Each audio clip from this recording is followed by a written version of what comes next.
because there's a lot of detail on the chassis, I wanted to highlight some of it. It's well pronounced, so I took some enamel testers steel and some enamel testers aluminum, and I did steel on the exhaust pipes and drive shaft, and dry brushed some on the edges here to show some wear and tear. I did aluminum on the muffler, on here, and on, I guess that's the bottom of the transmission and transfer cases. A little bit of blue craft paint under the oil pan on the engine, some silver here on the front brush guard, some silver on the rim here, and some steel and a black wash inside and over the mufflers to tone down some of the shine. Some yellow craft paint on the shocks with a bit of black wash on it to highlight the details. And again, I just kind of dry brushed over some of these relief marks with some steel to show a little bit of wear and tear, just to give it some color and dimension and interest.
These are the mirrors for the Ford Explorer police vehicle.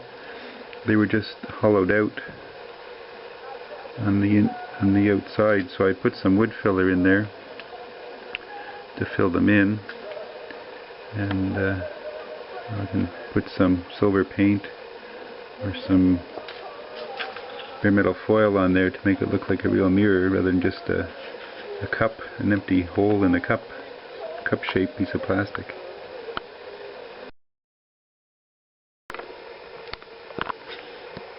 For these mirrors on the Ford Expedition, they were just hollowed out, so I filled them with wood putty, let that dry, put in a second layer on, smoothed it out with a wet toothpick, and then primed it with white primer, and then a couple of brushed on coats of silver craft paint, and then dropped on a heavy drop of future floor polish to try and give it that glassy look. And I think that's going to do for rear mirrors.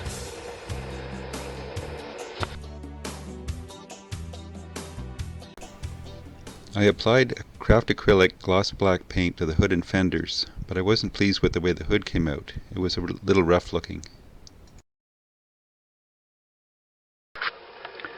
So I resanded the hood down to the primer, gray primer, and then I shot it with the black Stynylrez res. Came out a lot smoother, and I'm going to just seal it with Future when this dries, and that should restore the shine. So that's a lot better looking than what it was with the craft paint on it. Went on kind of sputtery and left a pretty rough surface, so I'm really impressed with that. It came out a lot nicer now.